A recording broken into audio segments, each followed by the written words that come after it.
Join Daryl McCants and Yvette Walker each Tuesday at 4 p.m. on ABC News Radio, KMET, and Internet KMET TV for the Southern California Business Report. The show highlights successful businesses and individuals behind them. Daryl and Yvette interview the incredible people managing these enterprises that range from awe-inspiring sole proprietors to world-renowned organizations. The Southern California Business Report, Tuesdays at 4 p.m. on KMET AM, FM, and Internet KMET TV.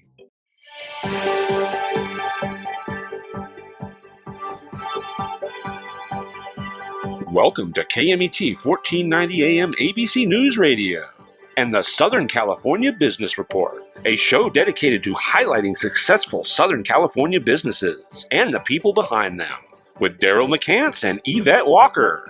And now, here's Daryl and Yvette. Thank you for joining the Southern California Business Report on ABC News and Talks, KMET 1490 AM, 98.1 FM, and KMET TV. With Yvette Walker and myself, Daryl McCants, we are live blasting our signal from the center of Southern California, the Inland Empire, Orange County, the greater Los Angeles area to our west, the Desert Empire to the east, Temecula Valley, all the way to San Diego to our south, mountain communities, upper desert, all the way to the state line to our north. Get us crystal clear live worldwide by going to Google Play or Apple App Store and downloading the free KMET smartphone app today. We focus each week on successful businesses in Southern California and the people behind them, serving a local population of nearly 25 million. Today's show focuses on the business and secrets of Southern California's automotive industry. Little clue, without giving away too much, this is North America's first and only all-electric, zero-emission Class 3, 4, 5, and 6 vehicles. Before we begin, a special thank you to our team, Mitch, Bill, and Sean at the station, and our amazing advisory group from UCI, Irvine, University of California Irvine School of Business, Bill Morris, Jay Kaplan, catch his show every Friday at 3 p.m., Camilla Rubio, Diana Cavallo, and James Carvin. Special thanks to last week's guest, Mr. Mark Thorpe, CEO, Ontario International Airport. At the end of this show, we're going to talk about how to pull these shows down and listen to them. That is an absolute must show. It is just too much. More secrets than you can shake a stick at. And, Mr. Mark Thorpe, you'll be in a great mood after you hear that, if you missed it.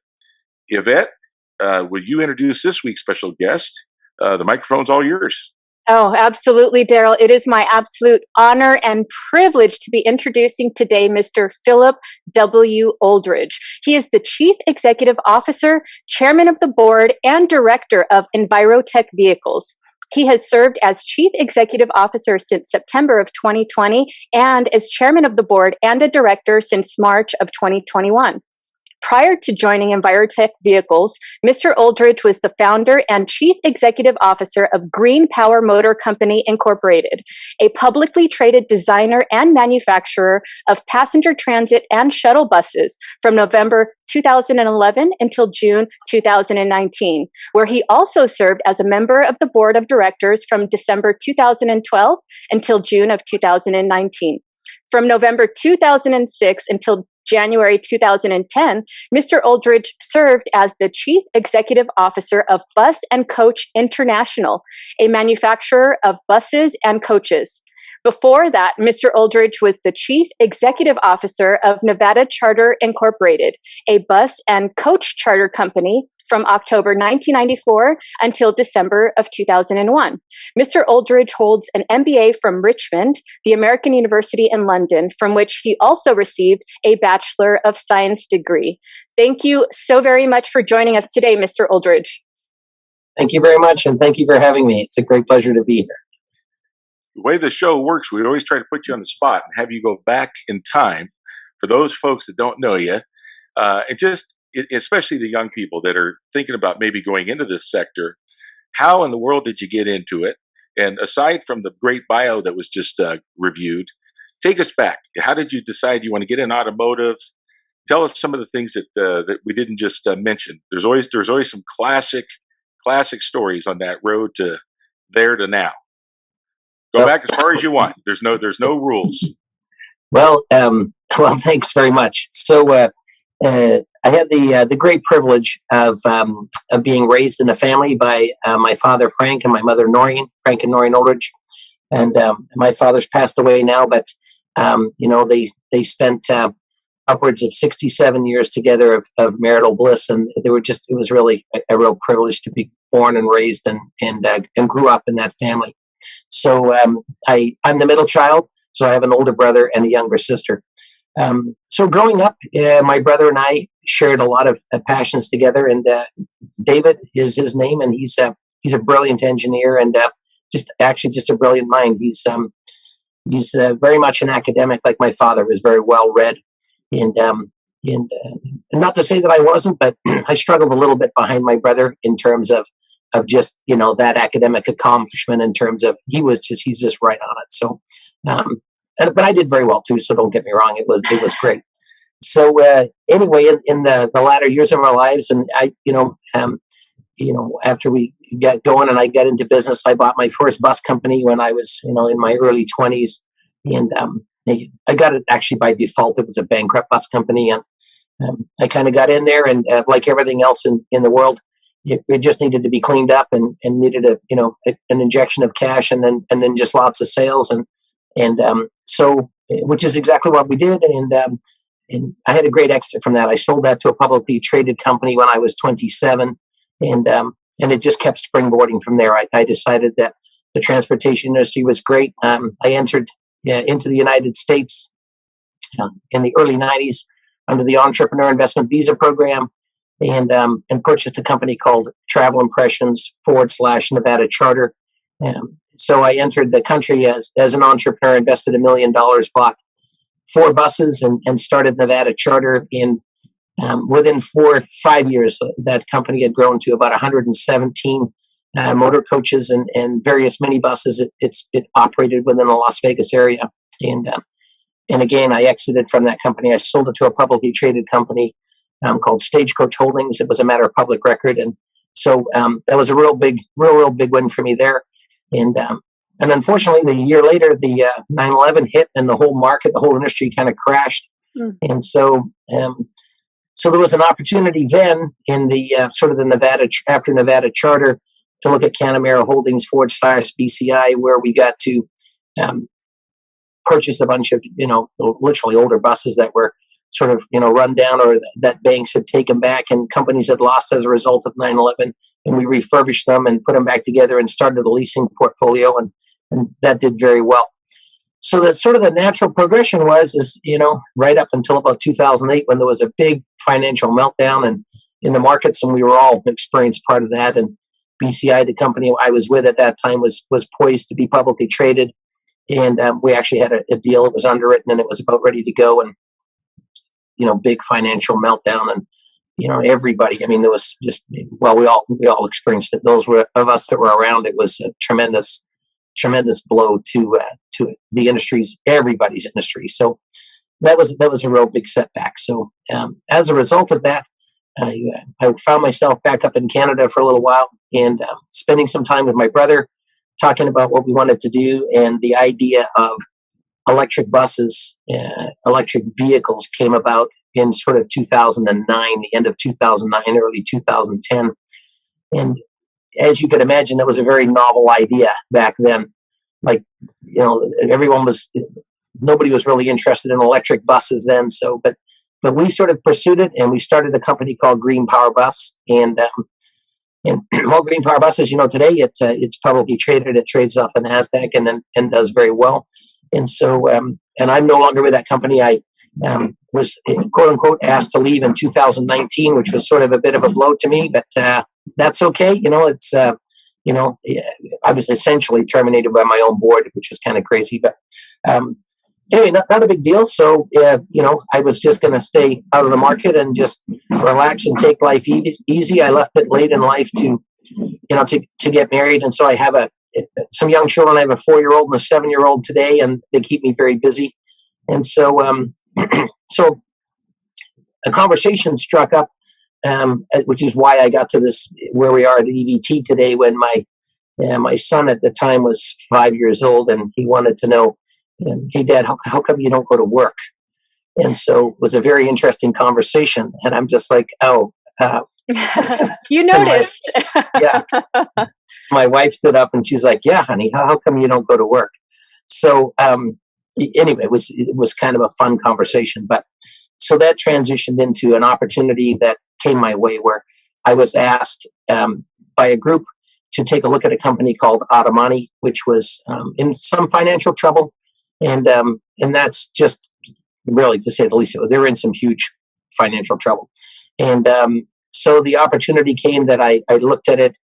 I went over and looked at it in sort of August of 20, and then in September of 20, I decided that we would do something with that company. It was an opportunity after I discussed what was going on with various banks they were holding some warrants. It was a publicly traded company, and they were explosive warrants, and the company wasn't going to make it. So I negotiated a deal with the banks and the people that held those warrants to trade out the warrants for some free trading stock.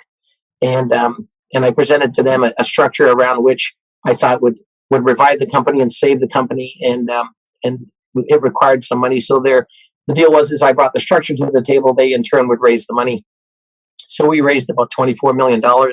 In fact, we did raise $24 million over the course of about a week, and we brought EVT, or Envirotech, as you know it today, Envirotech trucks, into that company. That's a company that belonged to my brother David, and he had it out of Canada, and he was doing quite well up there, just sort of plugging along. But as his younger brother, and we've kind of been joined at the hip over the years for all of our lives, really.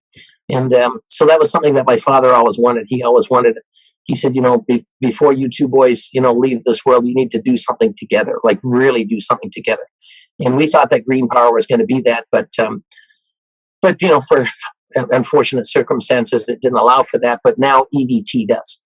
So I'm very, very, very blessed and very pleased to say that that I get to spend my days on the phone and my time with my brother. And he's just a brilliant guy. He's a brilliant engineer. He's a great designer. And so I always handle more of the business side. Don't get me wrong. I'm really good at engineering, and I understand a lot that way, and I can do a lot. But with my brothers in the room, it's just best advised to be quiet and let him handle it. So that'll kind of give you the background of where we are today and how we got here. So. Wonderful. So let's move into the first secret that I'm so excited about, especially when we talk about manufacturing and the fact that your goal is to manufacture these vehicles in America. So currently we understand that you're looking at a manufacturing facility that will be able to house between 600 and 720 square feet to manufacture these amazing vehicles that you're going to be running off the line. Can you please speak to that and talk about what it is that you're looking for and what makes the perfect manufacturing facility for EVTV? Sure. Oh, great question. I'll correct you a little bit. It's not between 600 and 720. It's between 600,000 and 720,000 square feet. Yes. So big number. 600,000 and 720,000 square feet. Yes. So it's actually a 600,000 square foot manufacturing facility that has a second floor inside that facility, which would give you a floor plan of about 720,000 square feet total. And the second floor would be used for the upholstery side. So, we're very, very excited about that. It's been a bit of a long road, and it's a bit of a pull to get there. And people say, "Wow, 600,000 square feet. That's incredible." Yeah, it really is. We are going to open up 3, possibly 4 complete assembly lines. We're working on the funding to get that powered up.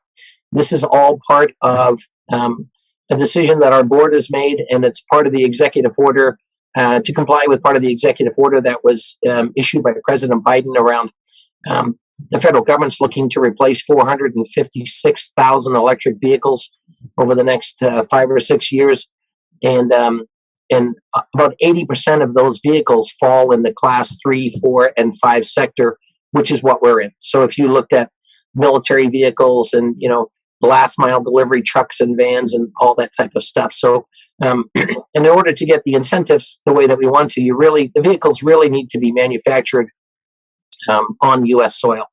currently we manufacture out of Asia, and we do final assemblies like other companies, like GreenPower and those people. We do final assemblies in California, but that's really not a good program. It's what you really need to do is to just manufacture the vehicle 100% on U.S. soil. So we've been just very, very focused on making that happen. And with that, comes a number of complications like battery supply, component supplies, and things like that. So you'll see in one of our most recent news releases, we're under an LOI, letter of intent, with ProGreens right now, which is our battery supplier out of Taiwan. Looks like we've got a deal in place that's going to work for everybody, and so that will mean that if we are successful, and I believe we will be, God willing, in securing this facility that we have now, ProGreens will move into that facility with us, and they will occupy about 150,000 square feet of that facility, and will manufacture strictly batteries and battery storage systems, ESS. So yeah, we're very excited about that, and it's been as you could imagine, it's just been a huge undertaking, but we're very, very close now to being able to announce that, and so we're excited about that. Exactly what activities are taking place now in Southern California? That's exciting. So right now in Southern California, we have a facility in the Central Valley up in the Porterville area there, and so we ship vehicles in. The vehicles get built in Asia and also in Taiwan, and so we ship over there, and so we do just standard upfitting stuff that comes in there. We install interiors. We swap out some of the driveline. A lot of our driveline assemblies and stuff, they're all U.S. manufactured, like Dana Eaton and stuff like that. So there's a lot of stuff that gets swapped around there. It's not huge. It's just looking after what it is we're doing right now. And so we have about 300 vehicles that are in a backlog in the pipe. And we're moving, just last week we announced a sale of 10 or 11 of them. We've completed those. And so there's a number of places that we outsource a lot of stuff that, for instance, we do upfitting in Compton, where a lot of our little commercial trucks have a dump box on the back, or they have a stake bed, or, a delivery box of some sort. So we outsource all that upfitting with various upfitters that we're working with there. Some of the vehicles that are being sold over in a state like Utah. So we upfit stuff in Utah there. So a lot of final assemblies there and upfitting, and we just now simply want to bring 100% of the manufacturing onto U.S. soil. We want to buy our steel here. We want to build the entire product here. Beautiful. And your corporate office is in what city? Corporate offices right now are in Corona, California, and so that's where we're set out of right there. And so we maintain a pretty good sized corporate office over there, about 8,000 or 9,000 square feet, and we probably have on location there, I'd venture to say, about 20 plus vehicles in various stages of upfit and pre-delivery inspections and stuff like that. So yeah. Very good. So for those who have just started listening to us, we are here with Mr. Phillip Oldridge, CEO and Director at Envirotech Vehicles. They're building medium, heavy-duty commercial vehicles, 100% electric. And what's the other term? 100% electric and zero emissions. There you go. There you go. They're certified through the EPA. There you go. And if you'd like to share with our listeners some of your favorite projects, because I know if you're excited about it, we're all going to be excited about it. What have been some of the real challenging, really fun projects that just come to mind? Just pick 2 or 3 of them. It's always a kick.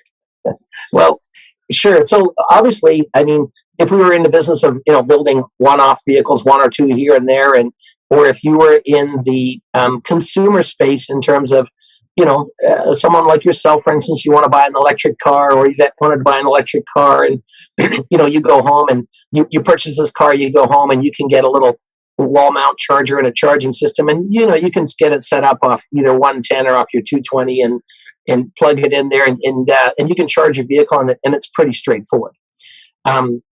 For us as a commercial vehicle builder, if we're selling 1 or 2 to the local flower shop, or if we're selling some to the local plumbing shop or something, That's great. You know, a dry cleaning business, for instance, that we've done some, that works well because you can do the same thing.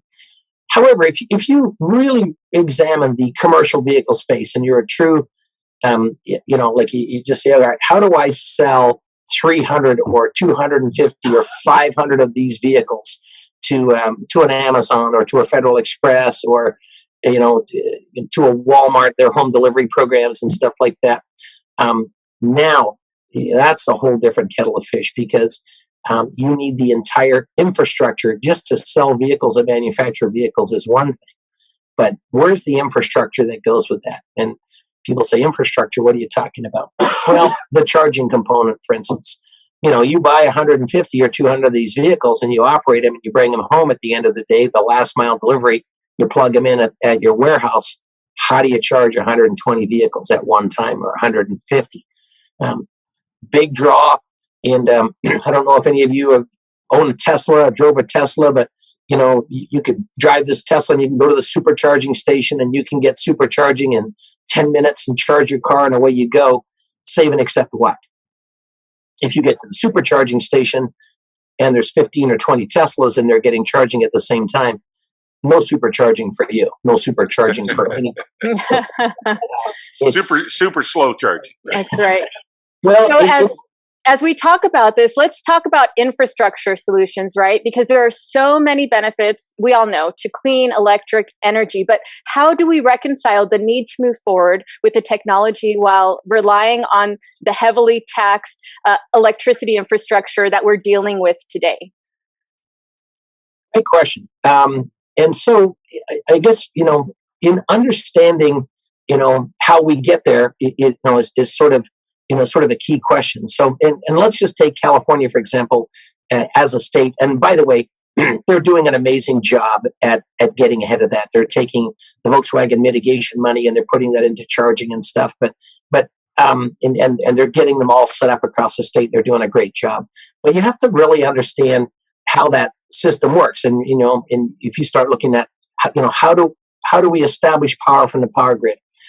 Well, really, how we set rates for power, and most people probably don't know this, is that so you go to the hottest day of the year in the state of California, last year, whatever that might have been, and and you look at what was the peak, what was the maximum draw, what was the peak power that was required at that time, you know, and the pull off that grid in order to keep everybody cool and the lights turned on and whatever that might be. And maybe that happened at, I'll just pick an example for you, 3 o'clock in the afternoon.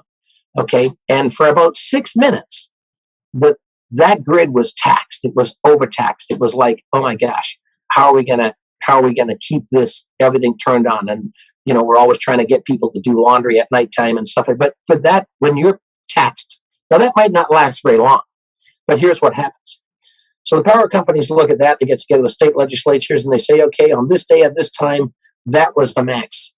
So now that's where we have to set the bar for the rest of the year and for next year. And we also have to have a little bit of threshold above and beyond that to make sure that we don't go down. So then they set that, and then you see that, you know, you'll get an example. The bottom 70% of your electricity is at this amount of money, and then the next 20% is a substantial amount of money, and the last 10% is right off the charts. Like that's, you're paying, you know, twice what you're paying in the bottom end for that 10% of the top end. The problem with that is that those rates are set and established based on what that peak was, because you have to have that threshold.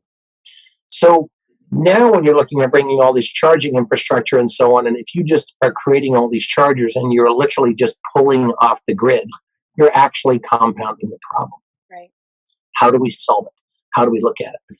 So, and believe me, I'm no expert on this, and I'm certainly, I don't profess to have the answers or anything else like that, but there is a solution that we've been working on and that we're discussing with various people right now, and it's a system that's called ESS. And so E for electricity and S, you know, for a storage system. What is an ESS storage system? Well, quite simply, it's like these massive batteries or storage facilities that are either, you know, inside a containment or inside a building, or they're stored in the ground.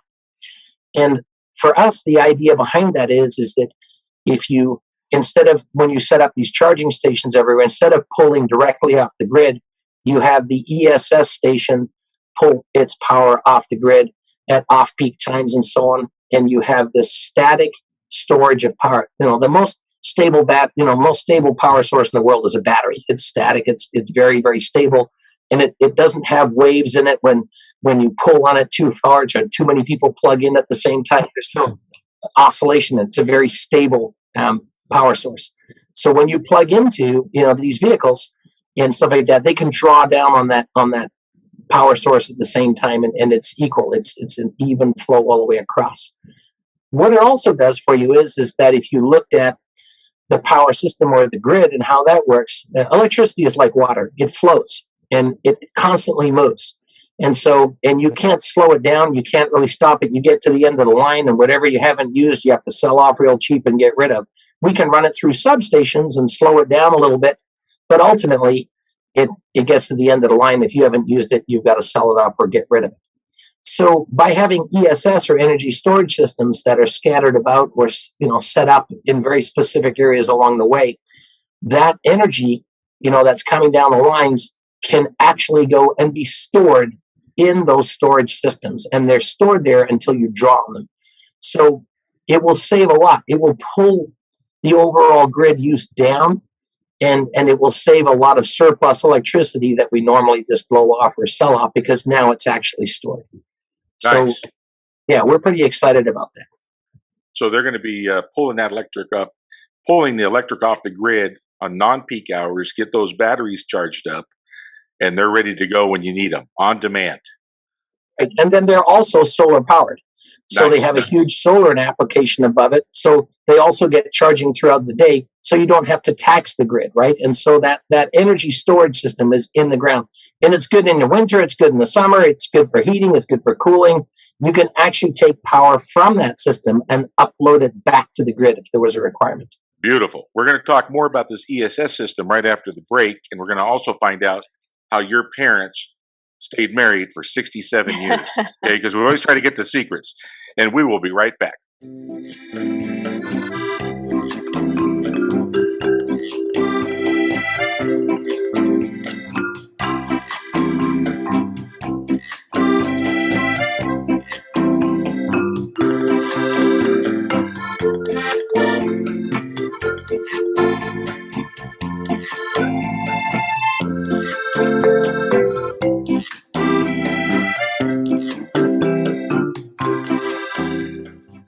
Being sued and don't know who to turn to? The insurance company won't defend you and your family in a lawsuit? Stress no more. Call the Walker Law Group. We are the law on your side. Just call 909-989-3200. 909-989-3200. The University of Laverne is rated first in California for alumni satisfaction. Learn more about accelerated programs offered online and on campus in Laverne, Irvine, Ontario, Burbank, or College of the Canyons. Visit go.laverne.edu. The University of Laverne.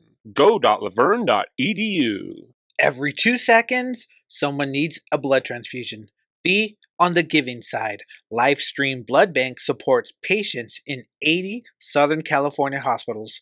Call 1-800-TRY-GIVING for more information and to set an appointment. City of Hope is driven to making a difference in the lives of people with cancer and diabetes.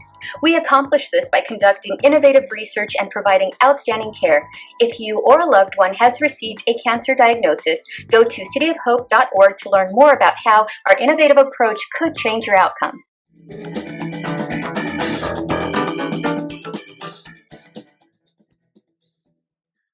Welcome back. We are here with Phillip Oldridge, CEO and Director of Envirotech Vehicles. They're building medium and heavy-duty commercial vehicles, Class 3, Class 4, Class 5, and Class 6 vehicles in particular.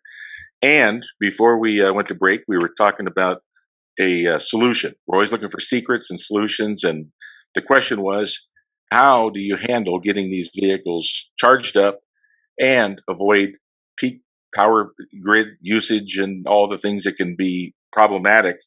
And you were educating us on the ESS system, and where exactly is that in the development in your comfort zone and your your estimation? Is it getting close to the finish line?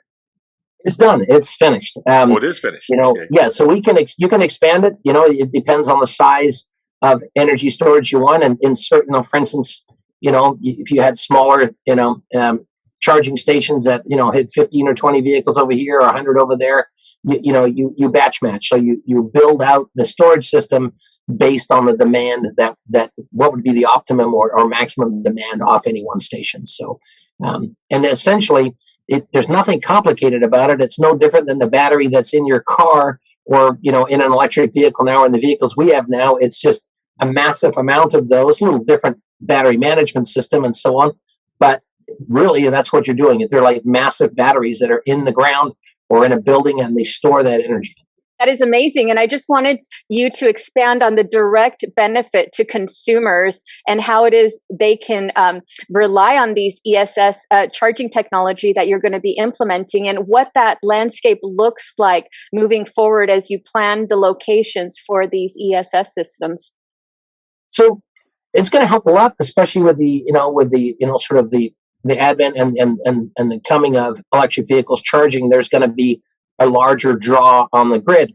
So, however, it doesn't have to be that way. Like those vehicles can pull from those energy storage systems, and we don't have to tax the grid trying to, to accommodate all of that.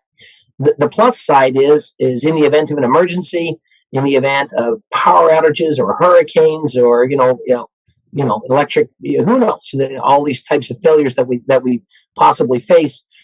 Now you actually have energy that's in the ground that you can go to. So you could, if you had a large energy storage system and a charging station at a hospital, for instance, you could actually flip the switch from that energy storage system and now power that hospital in the event of an emergency, instead of having backup generators at police stations. If you had charging at the back of a police station or a fire department or something like that, all of that energy now becomes available to them and is available to use for them without having to find a way to get it off the grid.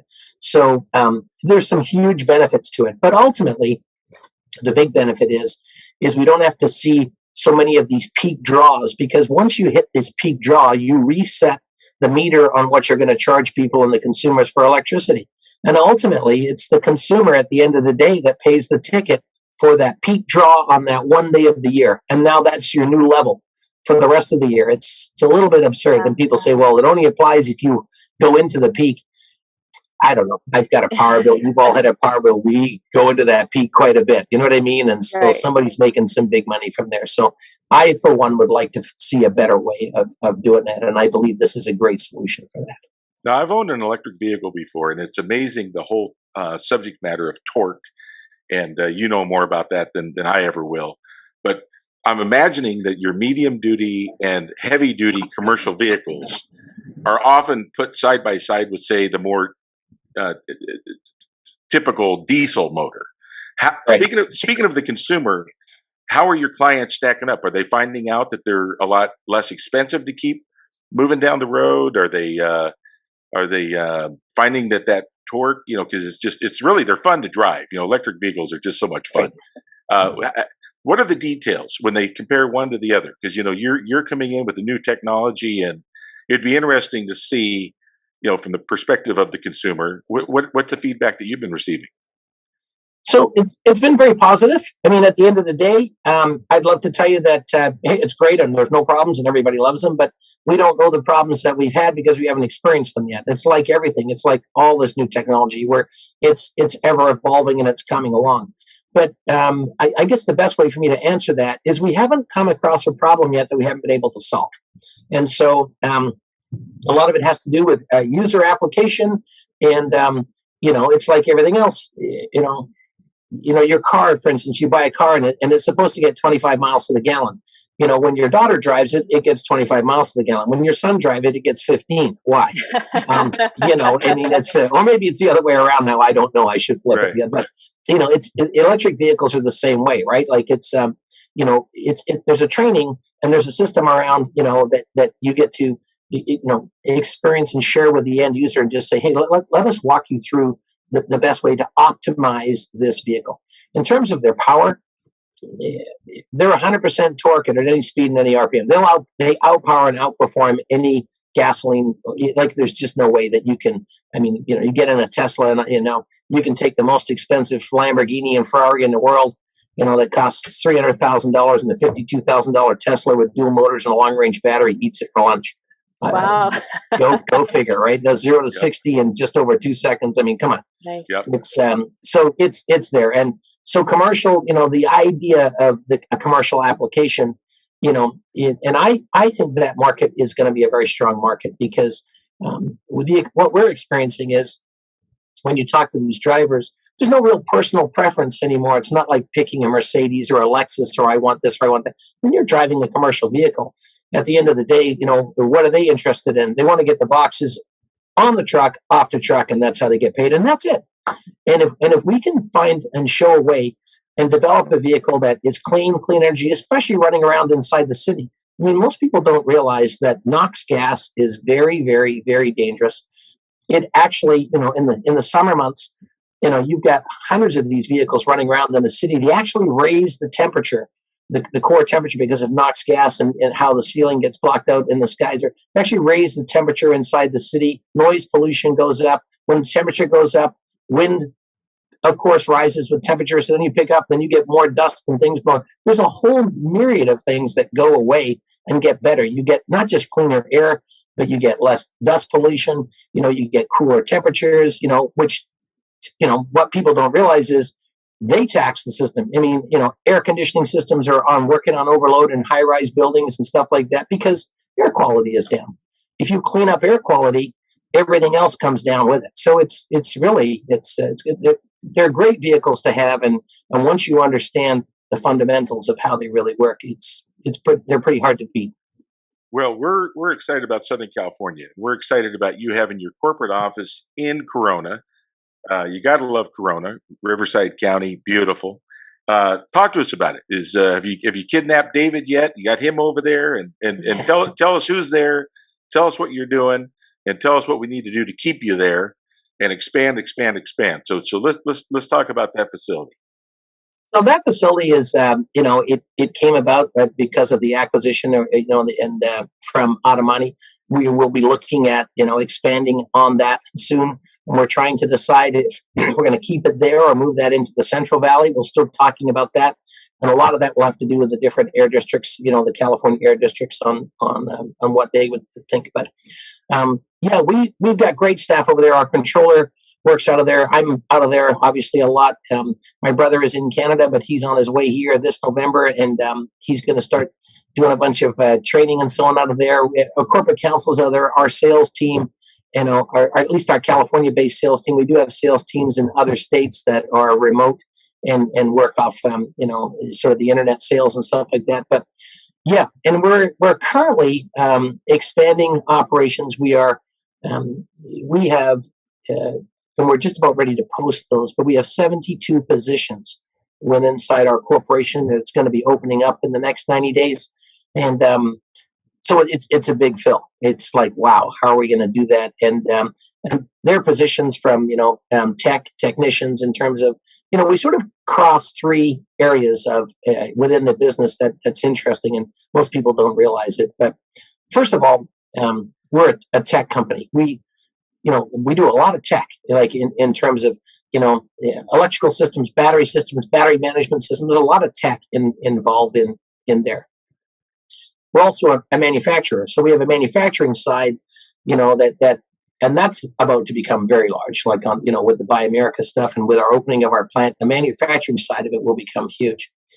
And then we're green, right? We are certified by the EPA as true zero emissions. And not a lot of retrofit companies can't tell you that, but a true zero emissions EPA certification is amazing. And so our rolling resistance is zero. Like we are true zero emissions, and that's something we're very proud of. And we hold that EPA certification, and so we cross all three of those areas, which is an unusual deal inside a company, And as you can imagine, the culture that we're working on creating around that is also because you cross three very different, from a staffing standpoint, from various personalities. I mean, it's like you got a tech person and someone who's, all into green and recycling and make sure it's good. And then we got manufacturing. It's so trying to, to mitigate all of that and bring everybody together is, it's a little bit of a task, but it's a great one. We're loving it and we're creating the right team. And so things are going well. Look at the bright side. As soon as David gets here, you can just let him run it for a minute. Take a vacation. There you go. No, That's it. that is really exciting. And what's the biggest vehicle that you've made so far?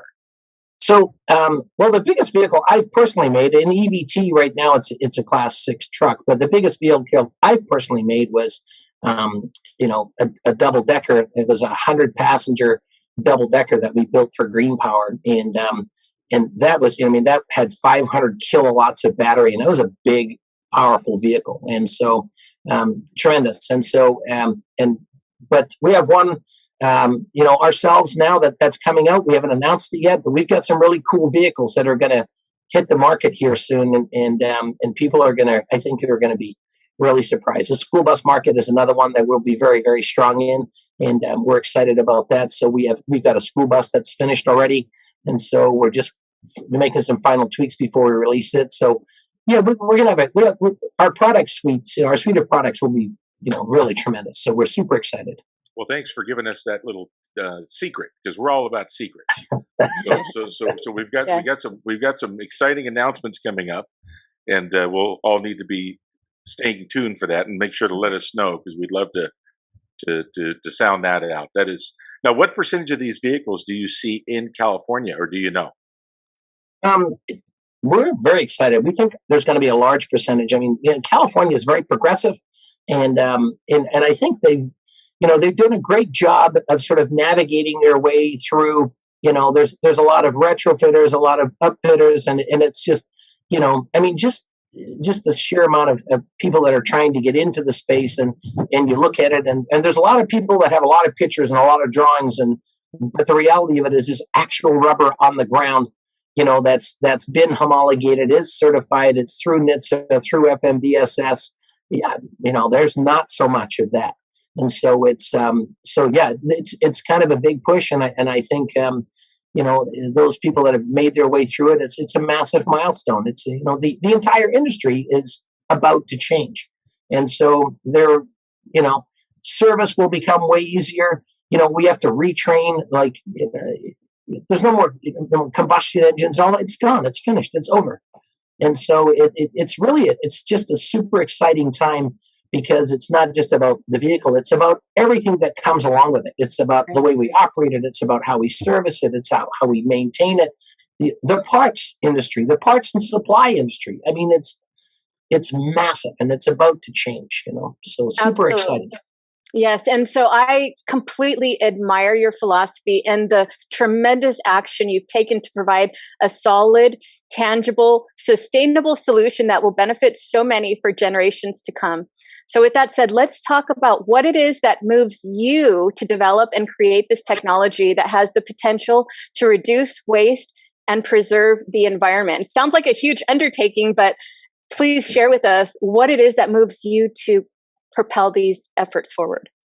Well, if I peeled the layers of onion all the way back, and I went right back to to what that core value is, and that comes from my parents, and especially from my father, and they were just people. First of all, on the secret side, there's no secrets in our family. That was never allowed. So my father's like, "There's no secrets around here." Okay, and so, but he was one of these, men in this world, and really instilled in his children and in his family and his grandchildren, everybody, that, hey, you need to leave whatever it is you're doing, you need to leave it better than when you got it, right? So, and it was just that basic thing. If you borrowed somebody's car, if you used a bicycle, whatever it was, you always put it back, in a way that it was better than when you got it. And so, I guess if I was to take that and just carry that forward into my life, I have young children right now, and I look around and I look at the way the world is, and so for me, if I'm being really honest with myself, I've got a fiduciary responsibility, to my children and their children's children, and literally to your children, everybody's children. I really just need to find a way to leave this place better than when I got here. And it was really amazing when I got here. So if I can do that, then I'm a happy guy.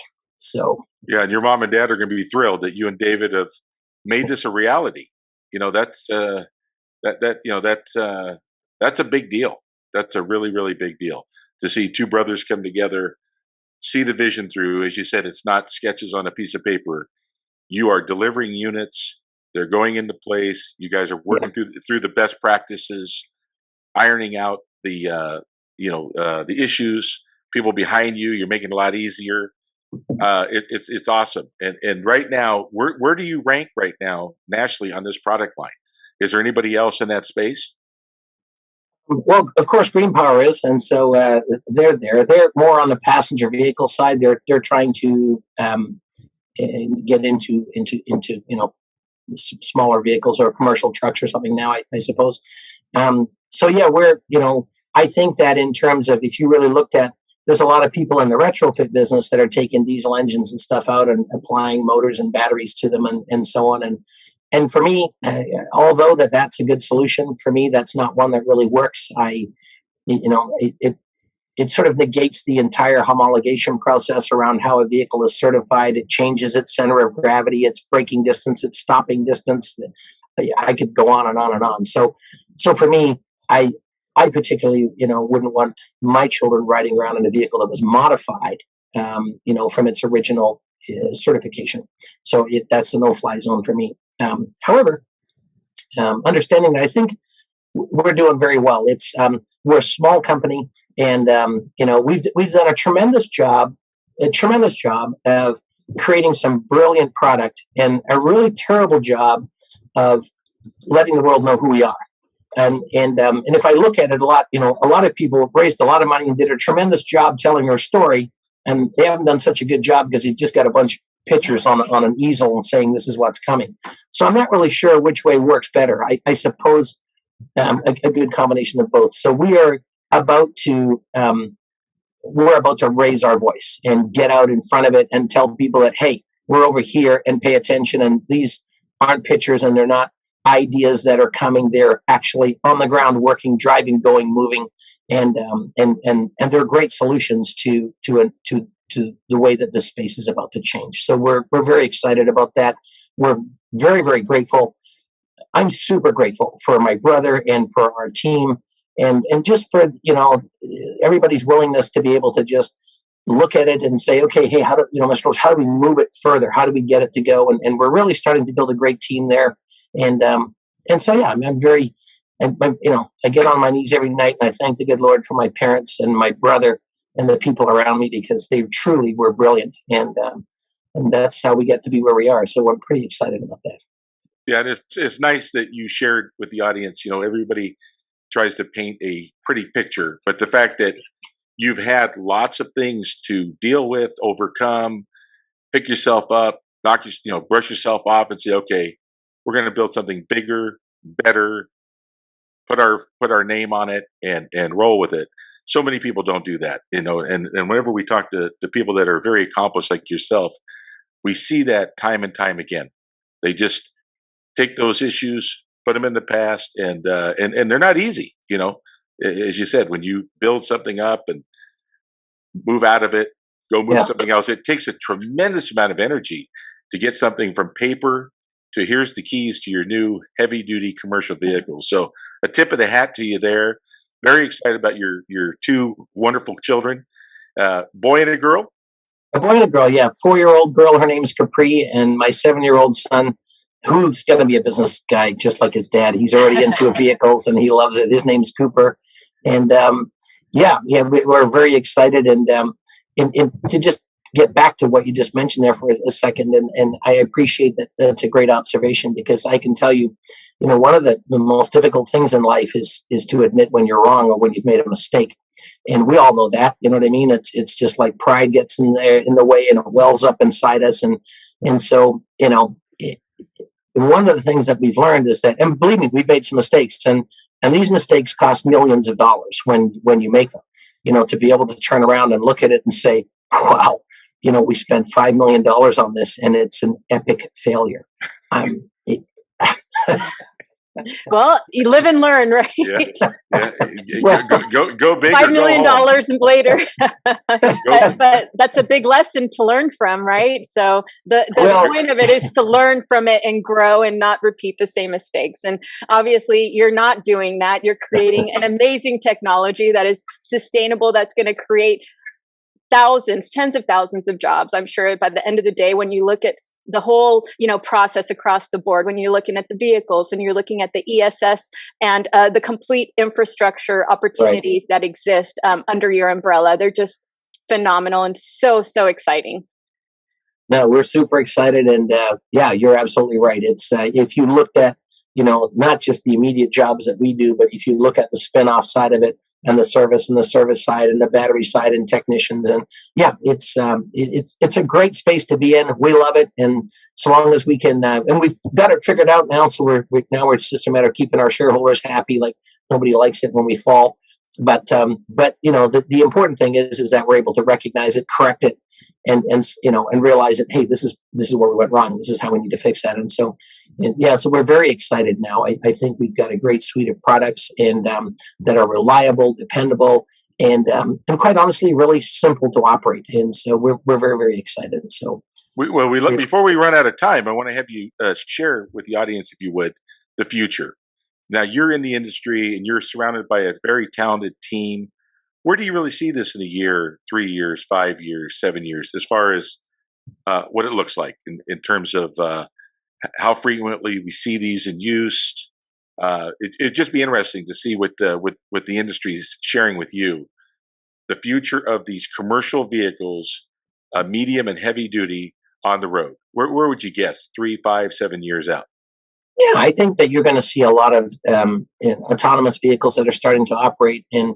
And where does the future lie? And that's a really great question. And I will share with you the secret, at least in how I believe in our philosophy. It's in the brains and the minds of our children and of our youth. They are. And for any of you that have ever had any children, and this, right? They open up. Yeah, they open up a computer and they knock it off in 2 minutes and they get things flat. And so I'm amazed when I get to share my time with people that I meet from colleges and young people in school, and I get to talk to them and just how innovative and brilliant they are. And what they're really looking for is just a space to be able to explore and expand upon that. So for us, our future will be heavily vested in the people that we're bringing in. And so we get to hire within the industry now, but we also get to bring in a lot of new and young people. And those are the people that are going to teach us the things that we don't know. And that's what I'm most excited about. Love it. Yeah. Yvette, I don't know. I'm excited. I'm very excited too. We're going to have Mr. Oldridge back again to brief us on the progress of this amazing technology. But for now, everyone that's listening today, please look for us on Facebook, YouTube, LinkedIn, and Instagram. Check us out on scbrtalk.com, and don't forget to download the free live streaming app on Google Play or the Apple App Store. Check out our Southern California Business Report YouTube channel, and don't forget to download our interview with Mark Thorpe. He oversees the operation and economic development of Ontario International Airport. With over 18 years of experience in the aviation industry, Mark has experience in dealing with more than 40 countries in the Asia-Pacific region, Europe, the Middle East, and Africa. Mark played an integral role in the transition of Ontario to local control in 2016, understanding the vision for the airport to be customer-focused, low-cost, and business-friendly. He is committed to transforming the airport into a magnet for economic development. Prior to becoming CEO, Mark was the OIAA's Chief Development Officer. Before that, Mark held leadership roles with Dallas, Fort Worth Airport, and Los Angeles World Airports. He joined OIAA in August of 2016 with extensive experience in air service development at Dallas, Fort Worth International Airport, and prior to that, Los Angeles World Airports.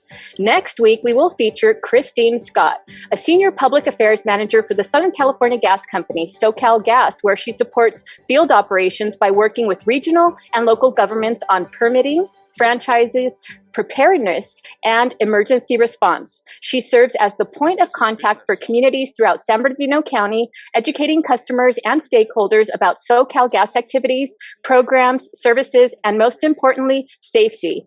Prior to joining SoCal Gas, Christine served as Vice President of TMG Communications, a strategic communications firm specializing in public relations, community outreach, and government affairs. There, she successfully managed dozens of community and public information campaigns for Fortune 500 clients, municipalities, and agencies throughout California. Don't miss it. And thank you so much for joining us today, Mr. Oldridge. Thank you so much. God bless you all. I appreciate it. Bye-bye. With you everywhere you go by downloading our free smartphone apps found on the KMET website, KMET1490am.com. You can also go to the Google Play Store or the Apple App Store on your phone to download the free app. Now you can listen live or play any of your favorite programmers' podcasts using